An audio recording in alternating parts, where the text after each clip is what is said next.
Hello students, मैं Manoj quintal Vande Mataram defence institute में आप सभी का हार्दिक स्वागत करता हूं। आज हम पहली क्लास प्रवृत्ति क्लास लेके आए हैं फिजिक्स में। फिजिक्स के लिए सबसे पहले मैंने आपके लिए सिलेबस बता दिया है कि अपना सिलेबस क्या क्या है। सबसे पहला टॉपिक कराएंगे गति। इससे पहले मात्रा का विमान टॉपिक चल रहा है, उसके बारे में मैंने आपको बताया कि इसी में मैं मात्रा का विमान पर टॉपिक्स के साथ ही कराऊंगा। अलग से टॉपिक कराने की कोई जरूरत नहीं पड़ती, क्योंकि उससे एक क्वेश्चन आएगा एग्जाम में और एक क्वेश्चन आपका टॉपिक से ही रिलेटेड आएगा। इस वजह से उसको अलग कराने की कोई जरूरत नहीं है। यहाँ पे बात करते हैं गति की सबसे पहले। और भैया फिजिक्स है, ये नाम ही इसका फिजिक्स है। एग्जाम में फिजिक्स किसी भी बच्चे से पूछ लेना जिन्होंने एग्जाम दिया है कि भाई फिजिक्स का लेवल क्या आता है नेवी में, तो वो अपने आप बता देंगे भाई फिजिक्स क्या चीज़ है। फिजिक्स अपने आप में बहुत बड़ी चीज़ है भैया, कि एग्जाम में जब 25 क्वेश्चन आते हैं ना, 25 क्वेश्चन आएंगे नेवी में, और नेवी में 25 में से 20 क्वेश्चन तो फिजिक्स से रिलेटेड आते हैं और 5 जो क्वेश्चन आते हैं वो अदर से आते हैं। बाल उस दिन भी बताया था, ये जो 20 क्वेश्चन आते हैं ना भैया नेवी के, इस बार के एग्जाम को छोड़कर, तो लास्ट ईयर का एग्जाम था, अभी जो नेवी का फरवरी में हुआ है उस एग्जाम को छोड़कर, तब तो लेवल कम था, लेकिन पीछे वाले में देख पूछना किसी से कि भैया लेवल क्या आता है फिजिक्स का, तो आपसे बस यही कहेगा कि क्वेश्चंस का पता नहीं चलता है कि क्वेश्चंस कौन से टॉपिक से आए, इस लेवल के क्वेश्चन आते हैं। क्वेश्चन पढ़ लेते हैं और पता भी नहीं चलता है कि क्या हुआ, क्योंकि यहाँ पे न्यूमेरिकल आते हैं। और न्यूमेरिकल भी कैसे आते हैं, संख्या वाले न्यूमेरिकल ले आएंगे तो प्लस माइनस कर दो भैया न्यूमेरिकल सॉल्व हो जाएगा, कि वो 5 मीटर पर सेकंड और ये फलान डिना, ऐसा कुछ नहीं आएगा भैया। बस न्यूमेरिकल ऐसे आते हैं, थ्योरेटिकल न्यूमेरिकल आते हैं, उनको ही हमें कवर करना। यहाँ पे थ्योरी पढ़ाई जाएगी, न्यूमेरिकल कराए जाएंगे, और ये नोट्स साथ में जरूर होना। बार बार एक ही बात को कहूँगा कि नोट्स बहुत जरूरी हैं। तुम्हारे पास नोट्स होंगे तो भैया लास्ट टाइम पे आप पढ़ सकते हो उनको, नहीं तो वीडियो को बार बार देखते रहना। तब तक नोट्स नहीं है तब तक कुछ नहीं कर सकते। तो और वीडियो को स्किप मत करना, बस अगर देखनी है तो लगातार देखो। और भैया एक लाइक तो तुम कर भी सकते हो इसके लिए। यहाँ पे बात करते हैं गति की। पहला पार्ट पढ़ाएंगे, इसका फर्स्ट पार्ट चलेगा गति। सबसे पहले टॉपिक के बारे में बात करते हैं भैया, ये मोशन, ये गति होती क्या है, गति की बात करते हैं। मोशन बात समझना, गति मैं यहाँ पे खड़ा हूँ भैया, यहाँ से यहाँ पहुँचा, मतलब कि मैंने मोशन किया, मूवमेंट किया, अपनी अवस्था में परिवर्तन किया, मतलब कि गति होती है। ये है मार्कर, ये यहाँ पे और यहाँ से यहाँ आया, मतलब कि मोशन हुआ। कहने का मतलब है जब कोई ऑब्जेक्ट, जब कोई वस्तु, जब कोई पिंड समय के सापेक्ष अपनी स्थिति में परिवर्तन करता है या कोई किसी के द्वारा कराई जाती है, मतलब कि किसी पिंड की स्थिति में समय के सापेक्ष परिवर्तन क्या कहलाता है भैया, गति कहलाता। आई बात समझ में, गति क्या होता है, परिभाषा है गति की, डेफिनेशन है गति की, किसी पिंड की समय के सापेक्ष स्थिति में परिवर्तन,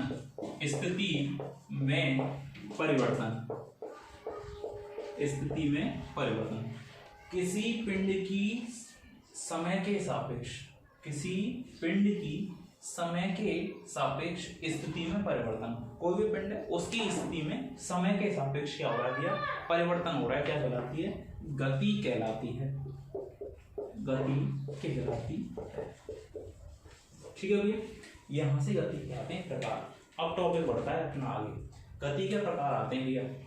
type of motion, type of motion, type of motion है भैया सबसे पहले 1D, 2D और 3D।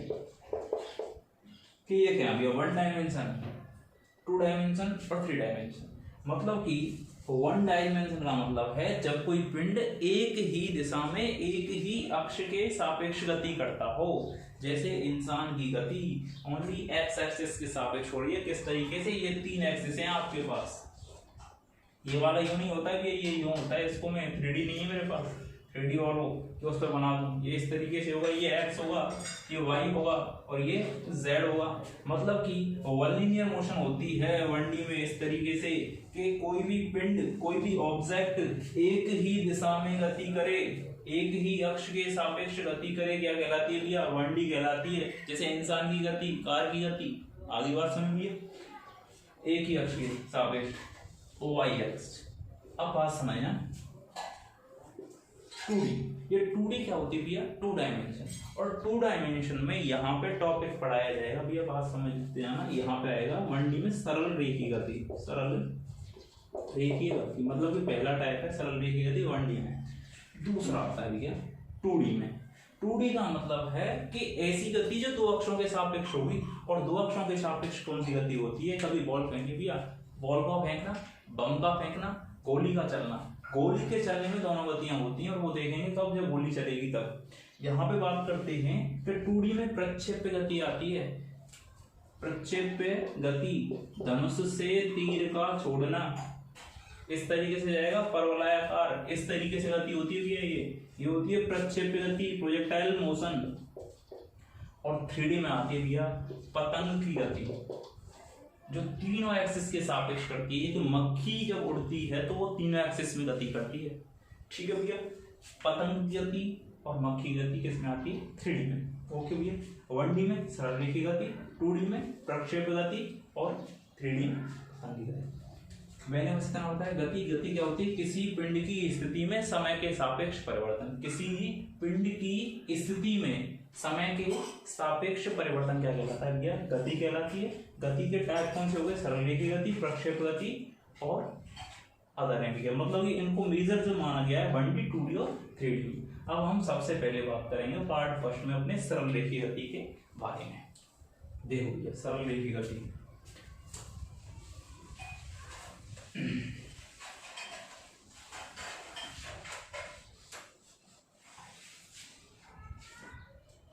देखो भाई सरल रेखीय गति कौन सी, सरल रेखीय गति। और सरल रेखीय गति को कहते हैं भैया linear motion, one linear motion, ठीक है भैया।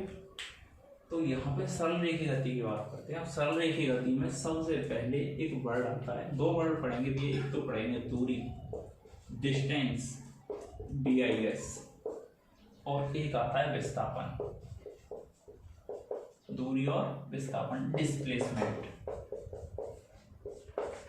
एग्जाम में एक चीज याद रखना भैया कि एग्जाम में हिंदी में मिस वर्ड आते हैं, कैसे भैया कि बोलता कुछ है, क्योंकि हर एक एग्जाम में जो पेपर बनाया जाता है वो बनाया जाता है इंग्लिश में, और हिंदी किससे आती है, गूगल ट्रांसलेट से।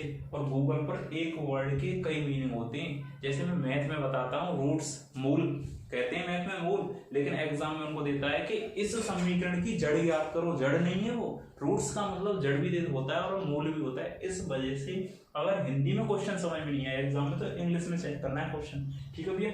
यहाँ पे बात करते हैं दूरी और विस्थापन, 2 वर्ड आते हैं सबसे पहले कि दूरी क्या होती है और विस्थापन क्या होता है। देखो भैया दूरी क्या होती है, ये पॉइंट ए है, ये पॉइंट बी है, और ये भैया यहाँ से यहाँ तक जाने का रास्ता कि ए से बी तक जाना है, मतलब कि ये पथ है, पथ से ए से बी तक जाएंगे, ये दूरी होती है। तो डिफाइन कैसे करें भैया, पथ की कुल लंबाई, टोटल लेंथ ऑफ पाथ, मतलब कि पथ की कुल लंबाई क्या कहलाती है, दूरी कहलाती है। पथ की कुल लंबाई दूरी कहलाती है। कुछ आया समझ भैया, इसको मैं इस तरीके से डिवाइडेशन में करूंगा। इधर यहाँ पे पहला पॉइंट है पथ की कुल लंबाई, कुल लंबाई क्या कहलाती है भैया, दूरी कहलाती है, दूरी कहलाती है। ओके सर, बात करते हैं विस्थापन की। विस्थापन की बात करते हैं, विस्थापन क्या होता है, ये ए पॉइंट है, ये बी पॉइंट है, इसका पथ ये है भैया, ठीक है। कौन सा पथ है, ये पथ है। लेकिन विस्थापन क्या होता है, विस्थापन होता है प्रारंभिक बिंदु और अंतिम बिंदु। प्रारंभिक बिंदु ए है, अंतिम बिंदु बी है, ए और बी के बीच की न्यूनतम दूरी, और न्यूनतम दूरी होती है बिल्कुल सीधी दूरी, मतलब कि ये वाली दूरी। कौन सी वाली, ये वाली दूरी। विस्थापन क्या होता है, प्रारंभिक बिंदु तथा अंतिम बिंदु के मध्य की न्यूनतम दूरी। न्यूनतम दूरी कौन सी हुई है, बिल्कुल सीधी, सीधी जो दूरी होगी वो क्या होती है, न्यूनतम दूरी होती है। विस्थापन क्या होगा भैया, बिंदु, प्रारंभिक बिंदु तथा अंतिम बिंदु के मध्य की दूरी क्या कहलाती है भैया, विस्थापन कहलाती है।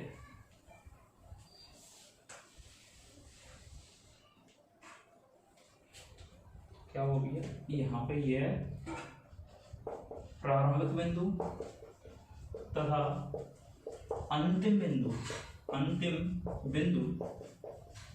बिंदु के मध्य की न्यूनतम दूरी विस्थापन कहलाती है।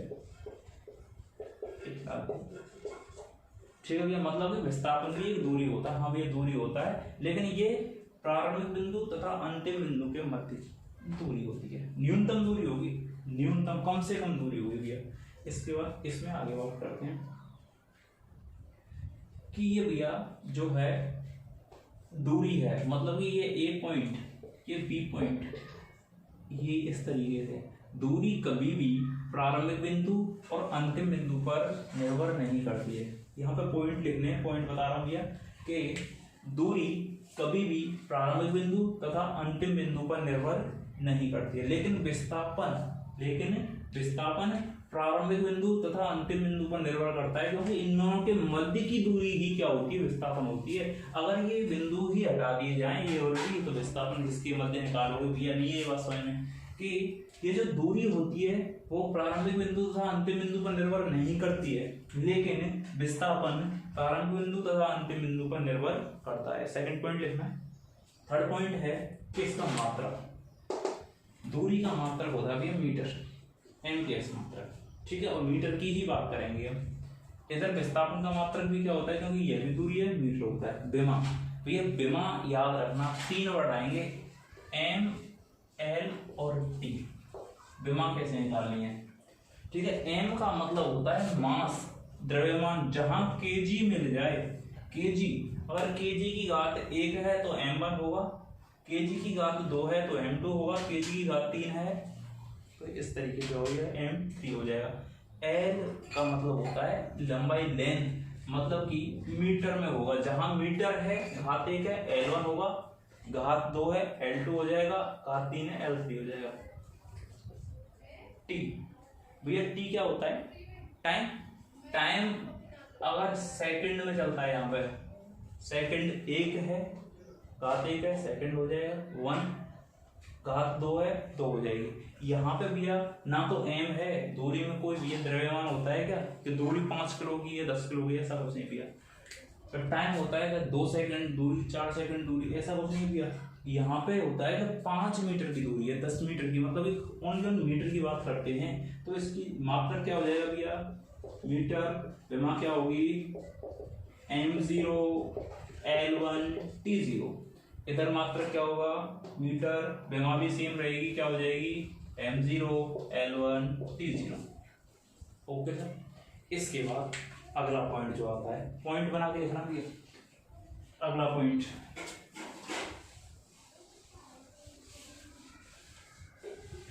अगला पॉइंट है दूरी में।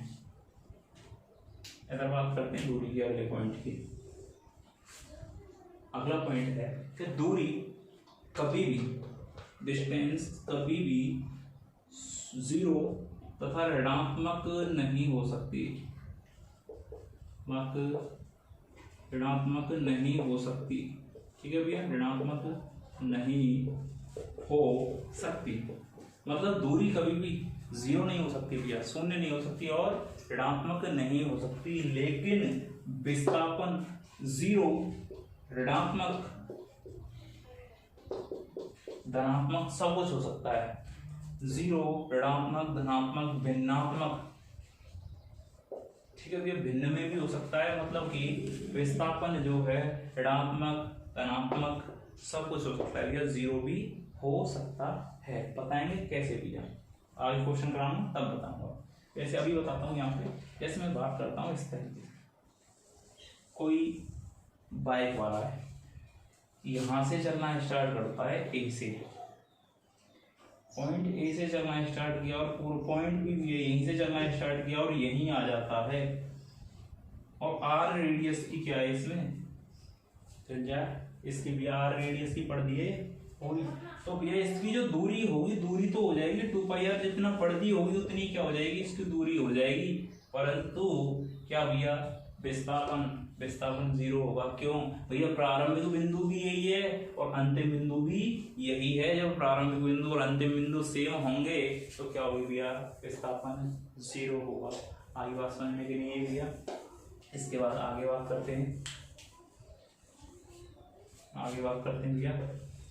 हमेशा याद रखना कि दूरी या तो विस्थापन से बड़ी होगी या उसके बराबर होगी। दूरी ग्रेटर देन इक्वल टू विस्थापन होती है। ये जो दूरी है, डिस्टेंस है, मतलब कि distance greater than equal to displacement, मतलब कि ये है मेरा कि डिस्टेंस जो दूरी होगी वो हमेशा या तो विस्थापन के बराबर होगी या उससे बड़ी होगी, हम कभी भी छोटी नहीं होती है। तो यहाँ से क्वेश्चन आता है एग्जाम में, आपकी लूसेंट में भी दे रखा होगा कि दूरी बट्टे विस्थापन ग्रेटर देन इक्वल टू 1, मतलब कि दूरी और विस्थापन का जो अनुपात होता है वो 1 या 1 से बड़ा होता है। अगर ये हो जाता है विस्थापन बट्टे दूरी, क्वेश्चन ध्यान से समझना, या दूरी बट्टे विस्थापन है तब तो अनुपात होगा 1 या 1 से बड़ा, और अगर हो जाता है विस्थापन बट्टे दूरी तब क्या होगा 1 या 1 से छोटा। आगे बात समझ भैया, ये क्वेश्चन एग्जाम में आता है। यहाँ तक आएगा समझ, ये दूरी के अलग लिखने और विस्थापन के अलग लिखने, और इसको बीच में डाल के नोट डाल के लिखते हैं ना कि दूरी जो होती है वो ग्रेटर देन इक्वल टू होती है विस्थापन के। आगे बात करते हैं, आगे हैं एग्जाम्पल दूरी और विस्थापन की से रिलेटेड।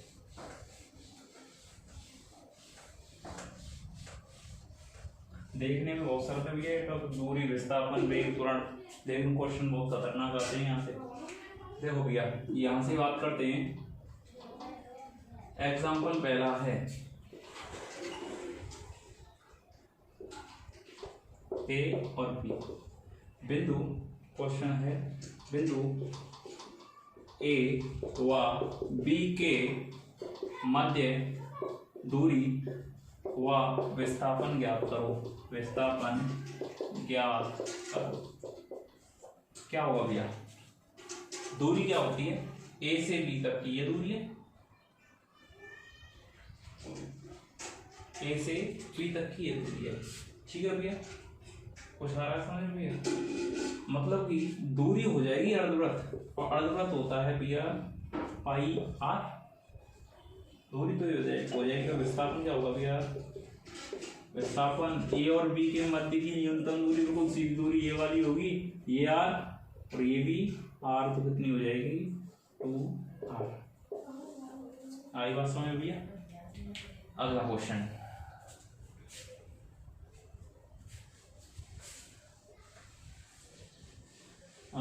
है सेकंड क्वेश्चन है, क्वेश्चन नंबर सेकंड है। यहाँ पे लिखना कर भैया क्वेश्चंस को, क्वेश्चंस लिखने के बाद वीडियो को पॉज कर दें और वीडियो को पॉज करके क्वेश्चन सॉल्व खुद करें। यहाँ पे भैया ये है आर रेडियस इसकी, ये पॉइंट ए है और ये ही पॉइंट बी है, प्रारंभिक और अंतिम बिंदु सेम है, तो इसके लिए दूरी व विस्थापन ज्ञात करें। विस्थापन ज्ञात, ठीक है भैया। बस सेकंड क्वेश्चन, इसमें थर्ड क्वेश्चन है इस तरीके से। वीडियो को पॉज करें भैया, बार बार एक ही बात बोल रहा हूँ, पॉज करके तो क्वेश्चंस देखने के बाद पॉज कर दें। यहाँ पे भैया ये है आर रेडियस, ये भी आर है, ये 90 डिग्री का एंगल है, और ये ए है, ये बी है। ए और बी के मध्य क्या निकाल के लाना है भैया, विस्थापन, मतलब ए और बी के मध्य विस्थापन निकाल के लाना है, ठीक है। अब समझते हैं क्वेश्चंस को। थर्ड क्वेश्चन और रह गया है, बहुत शानदार क्वेश्चन है, क्योंकि यहाँ पे मैं दूरी की बात कर रहा हूँ। दूरी क्या होगी, ये वाली ए से ये हो जाएगा पूरी बढ़ती क्या हो जाएगी दूरी इक्वल टू 2πr, और विस्थापन क्या होगा भैया, जिस बिंदु से गया है उसी पर वापस आ गया, मतलब कि प्रारंभिक बिंदु और अंतिम बिंदु क्या है, सेम है, तो विस्थापन क्या आ जाएगा 0। इसकी बात करते हैं भैया, ये ए और बी के मध्य विस्थापन निकाल के लाना है, और ये 90 डिग्री, जब 90 डिग्री है समकोण त्रिभुज, और समकोण त्रिभुज समकोण के सामने कर्ण, मतलब कि कर्ण की वैल्यू निकाल के लानी है, तो ए बी का स्क्वायर इक्वल टू क्या होगा r square plus r square, मतलब ए बी का square equal to 2r square, और ए बी इक्वल टू क्या आ जाएगा भैया रूट में 2r। नहीं यही बात समझ गई, क्या किया है कि ए और बी के मध्य की विस्थापन निकालना, और विस्थापन क्या होता है दोनों बिंदुओं के मध्य की न्यूनतम दूरी, और न्यूनतम दूरी कब होगी भैया, ये वाली डायरेक्ट वाली होगी, मतलब कि ये हो जाएगी √2r, किससे समकोण त्रिभुज पाइथागोरस लगा देंगे, आंसर निकल के आ जाएगा। इसके बाद अगला जो क्वेश्चन है उसको भैया सॉल्व करना है। क्वेश्चंस लिखने के बाद वीडियो को पॉज कर दें और क्वेश्चन सॉल्व करना है भैया। क्वेश्चन है 4th नंबर का जो क्वेश्चन है वो है इस तरीके से भैया,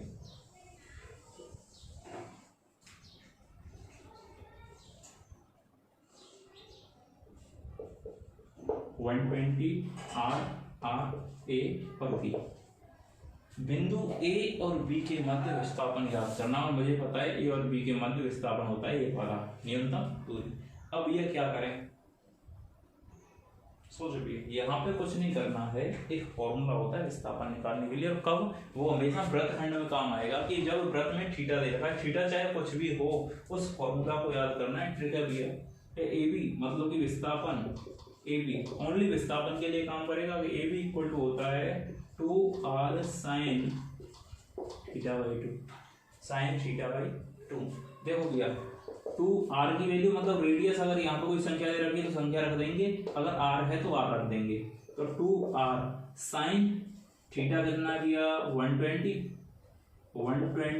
डिग्री अपॉन 2 कितना हो जाएगा 2r साइन 60, और साइन 60 की वैल्यू कितनी हो रही है भैया, ए बी इक्वल टू हो जाएगी 2r इंटू √3/2 कट जाएगा, मतलब √3r, क्या निकल के आ जाएगा विस्थापन निकल के आ जाएगा। ये फॉर्मूला तब काम करेगा तब ये कोण दे रखा होगा भैया, और जब विस्थापन पूछे तो विस्थापन होता है दो बिंदुओं के मध्य की न्यूनतम दूरी। इसमें अब भाई तुम योगेंद्र साहब भी कहाँ पे आए, अगर ये यही भी सही कर रहा हो, अगले में सही करे नहीं करे, इसको चेक करते हैं भैया। इसका हमारे पास इससे निकाला है, अब इससे निकाल के देखते हैं फॉर्मूला से कि 90 डिग्री का एंगल है, और क्या होता है ए बी इक्वल टू होता है 2r साइन थीटा बाई 2, और 2r साइन थीटा करेंगे, यहाँ पे 90 है 90 अपॉन 2 करेंगे, साइन 45 हो जाएगा 90 अपॉन 2, तो ये हो जाएगा 2r साइन 45, और साइन 45 की वैल्यू होती है 2r 1 अपॉन √2,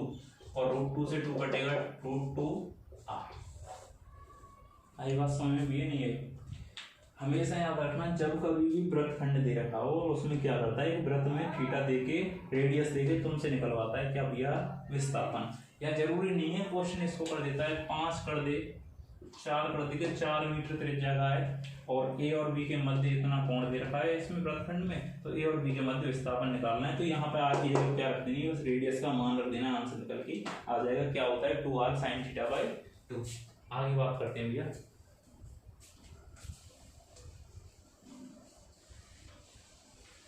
इसके बाद वर्ड आता है एक चाल।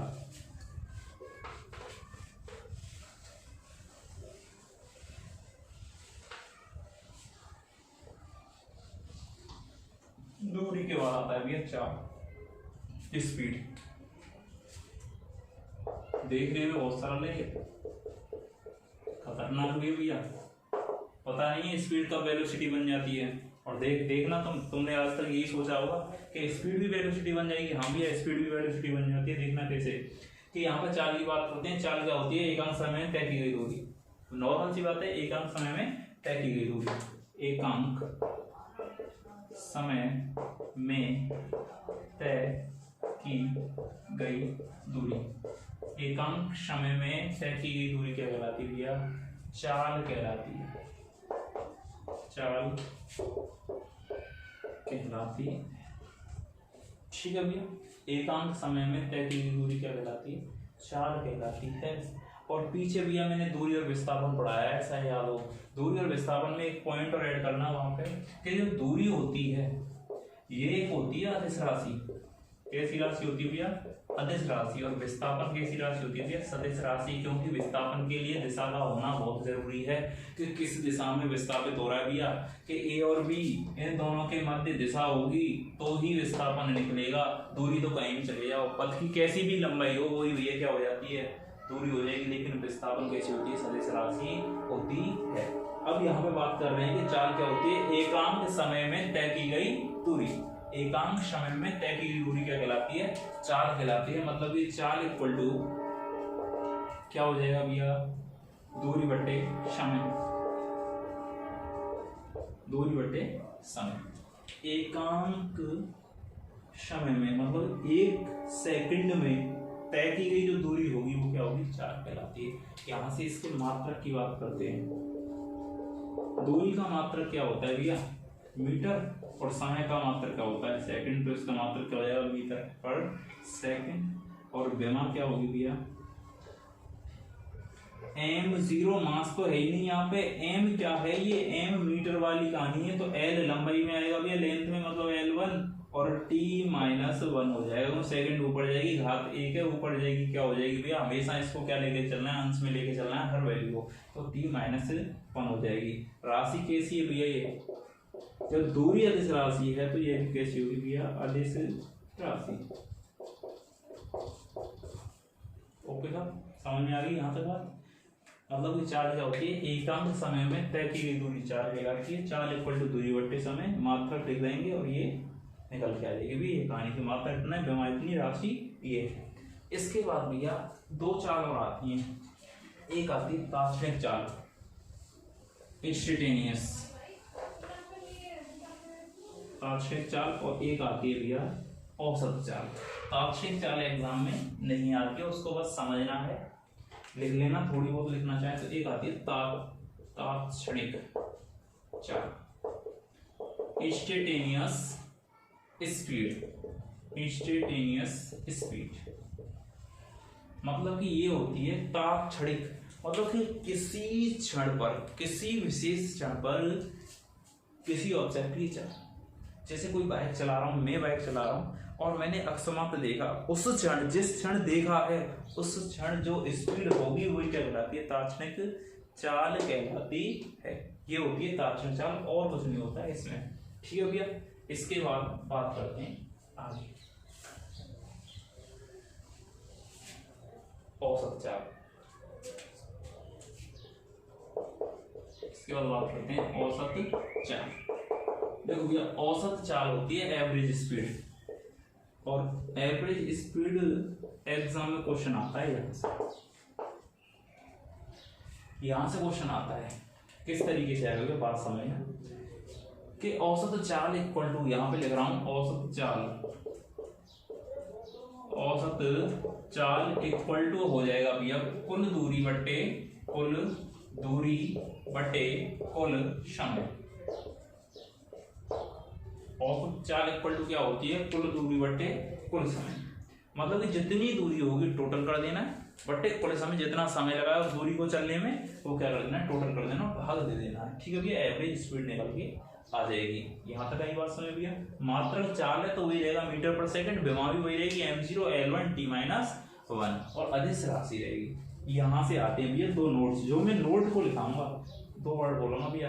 एक तो आते हैं नोट, फिजिक्स में नोट लिखाऊंगा, और एक लिखाता हूँ भैया स्पेशल पॉइंट या स्टार पॉइंट, दोनों ही लिखाऊंगा, स्पेशल पॉइंट या स्टार पॉइंट। इनमें पूरे टॉपिक की कहानी होगी और यही खतरनाक होंगे एग्जाम में, यहाँ से आएगा। अब बात करते हैं भैया हम नोट की। मैंने औसत चाल के बारे में बताया, औसत चाल क्या होती है? कुल दूरी बटे कुल समय। अब नोट की बात करते हैं, ध्यान से समझना भैया नोट को। और नोट में कुछ ऐसी चीजें हैं जिनमें से कुछ स्टूडेंट से गलत भी पढ़ रखी होगी और उसने सही भी पढ़ रखी होगी, और देखना भैया मैं प्रूफ दूंगा उन चीजों का। यहाँ पे बात करते हैं नोट फर्स्ट की। नोट फर्स्ट है कि यदि कोई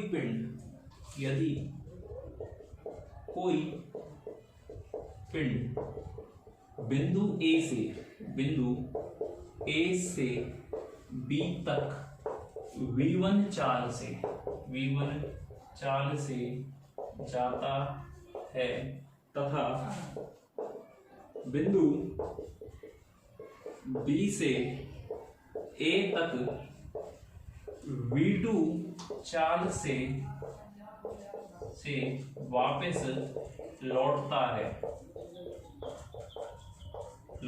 है तो औसत चाल होगी। बात समझना भी क्या कह रहा है कि मैं अपने घर से अपने इंस्टीट्यूट तक गया, मतलब कि मैं अपने घर से अपने इंस्टीट्यूट तक जा रहा हूँ। मैं भी एक यहाँ घर भी एक फिक्स पॉइंट है और इंस्टीट्यूट भी फिक्स पॉइंट है, तो यहाँ से मैं v1 चाल से गया और v2 चाल से यहीं पे वापस आ गया। वही कहानी है कि a से b तक गया v1 चाल से, मतलब कि ये कहानी, ये a पॉइंट है और ये b पॉइंट है। a से b तक गया भैया किससे, v1 चाल से इधर गया है, और b से a के लिए वापस आ गया किससे, v2 चाल से। v1 चाल से गया और v2 चाल से वापस आ गया, और इसकी निकाल के लानी भैया औसत चाल।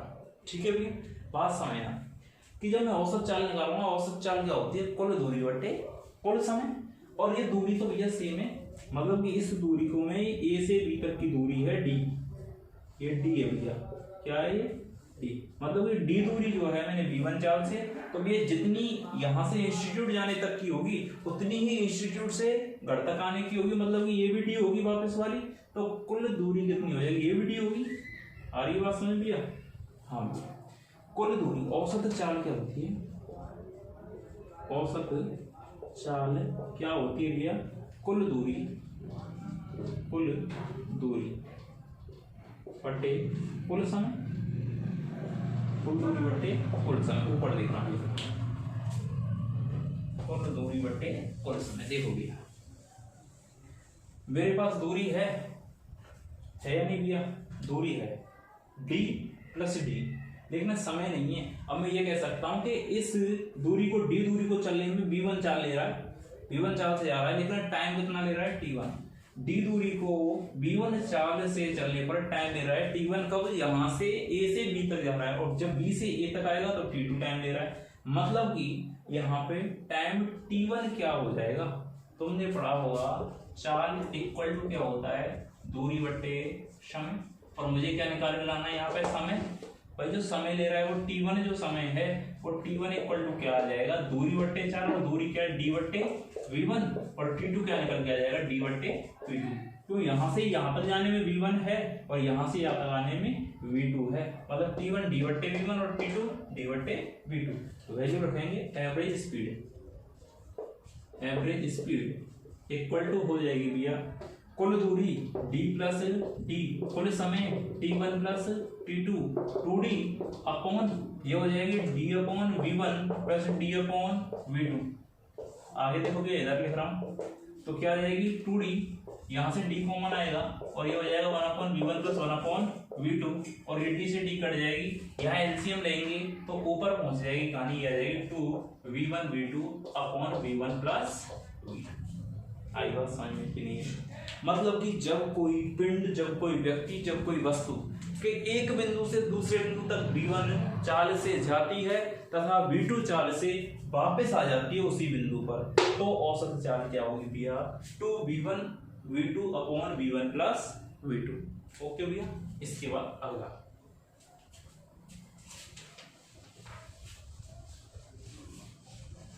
सेकंड है नोट पॉइंट सेकंड। देखो भैया नोट पॉइंट सेकंड, देखो सेकंड नोट पॉइंट ये कहता है कि यदि कोई पिंड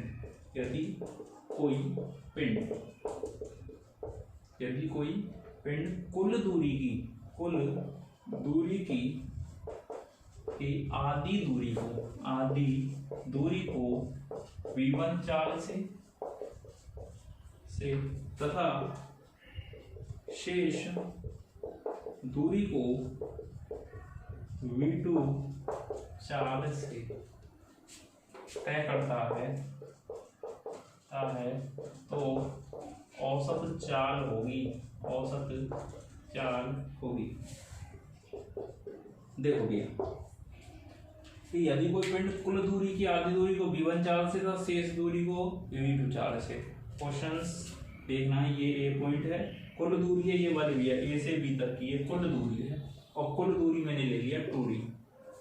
सेम वही पॉइंट है भैया पीछे वाला, उसमें क्या हो रहा था कि ए से बी तक जा रहे थे, डी चले थे और डी वापस आ रहे हैं, मतलब कि जो वापस आ रहे हैं उसको मैंने आगे बढ़ा दिया, ये 2d कर दिया है कि कुल दूरी की आधी दूरी को, कुल दूरी की ये कुल दूरी है 2d, इसकी आधी दूरी क्या होगी d, कुल दूरी की आधी दूरी को v1 चाल से और शेष दूरी को इससे v2 चाल से चल रहा है। वही कहानी है भैया, ये भी d होगी इधर वाली और इधर वाली, आधी दूरी v1 चाल से, आधी दूरी जो शेष दूरी है वो भी आधी होगी, वो भी कितनी हो जाएगी भैया v2 चाल से। तो यहाँ टाइम जो ले रहा है वो t1 लेगा और t1 टाइम कैसे निकालेंगे भैया d/v1 और t2 कैसे निकालेंगे d/v2। आधी दूरी चलने में टाइम t1 लिया और टाइम इक्वल टू होगा भैया डिस्टेंस अपॉन स्पीड d/v1 और d/v2। आई बात समझ में नहीं है भैया। इसके बाद आगे देखो भैया, एवरेज स्पीड होती है total distance upon total time, total distance upon total time. Total distance upon total time, यहाँ पे बात कर दे भैया एवरेज स्पीड की। एवरेज स्पीड इक्वल टू होती है टोटल डिस्टेंस होती है 2d भैया अपॉन, क्योंकि कुल दूरी की आधी दूरी v1 से चल रहा है, बार बार बता रहा भैया, और आधी दूरी शेष दूरी है v2 से, सेम वही कहानी पीछे वाली। तो टाइम क्या होगा t1 plus t2 equal to 2d upon d/v1 plus d/v2 और d कॉमन आ जाएगा भैया, क्या बचेगा 2d upon d common 1/v1 plus 1/v2 और ये क्या आ जाएगा 2v1v2 upon v1 plus v2। और स्टूडेंट सेम कहानी यही आती है, जैसे वो थी ऐसी ही है, बस इसमें अंतर है कि वहां पे एक बिंदु से दूसरे बिंदु तक जा रहा था और वापस आ रहा था उस अलग चाल से, लेकिन यहाँ पे कुल दूरी की आधी दूरी को v1 से चल रहा है और शेष दूरी को v2 से चल रहा है।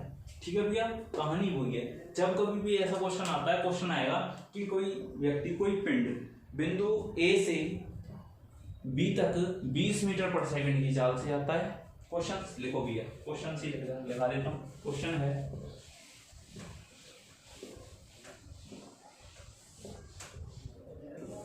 भैया पहला, क्वेश्चन नंबर फर्स्ट है कि यदि पिंड बिंदु ए से बी तक 20 मीटर पर सेकंड की चाल से जाता है तथा बी से ए तक 15 मीटर पर सेकंड की चाल से वापस लौटता है तो औसत चाल होगी भैया। औसत चाल निकाले जानी है। और शायद मैंने ये बताया था कि वहां देखना कि यदि कोई पिंड ए से बी तक v1 चाल से और बी से ए तक v2 चाल से, तो औसत चाल एवरेज स्पीड इक्वल टू होती है 2v1v2 upon v1 plus v2। Okay sir, तो 2v1v2 क्या हो जाएगी 2 into 10 into 15 upon 10 plus 15 equal to, यहाँ पर गुणा करेंगे भैया 300 ऊपर आ जाएगा और नीचे आएगा 225। इसको आपस में कैंसिल आउट कर लेंगे, आंसर निकल के मीटर पर सेकंड में आ जाएगा। अब सेम ऐसे ही मैं यहाँ पर क्वेश्चन आता हूँ अगला कि यदि कोई पिंड कुल दूरी की आधी दूरी को 20 मीटर पर सेकंड से तथा शेष दूरी को 15 मीटर पर सेकंड की चाल से तय करता है, तो औसत चाल क्या होगी, वो भी यही सेम रहेगी। लेकिन कुछ स्टूडेंट्स इस वाली कहानी को जो मैंने पीछे बताई है कि कुल दूरी की आधी दूरी को v1 चाल से और शेष दूरी को v2 चाल से, तो वहां पर फॉर्मूला लगाते हैं v1 प्लस v2 अपॉन 2। ये गलत है भैया, ऐसा नहीं होता है। प्रूफ बता दिया है, यहाँ से ऐसा होगा भैया। अब देखो भैया ये वाली कहानी कब आती है, नोट थर्ड है भैया,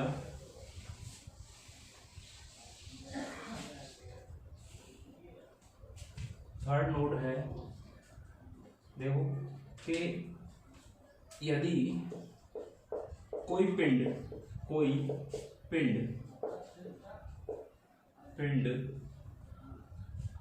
यदि कोई पिंड आधे समय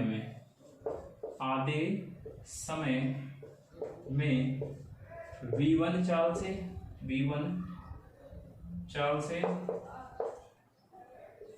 से तथा शेष समय में v2 चाल से दूरी तय करता है तो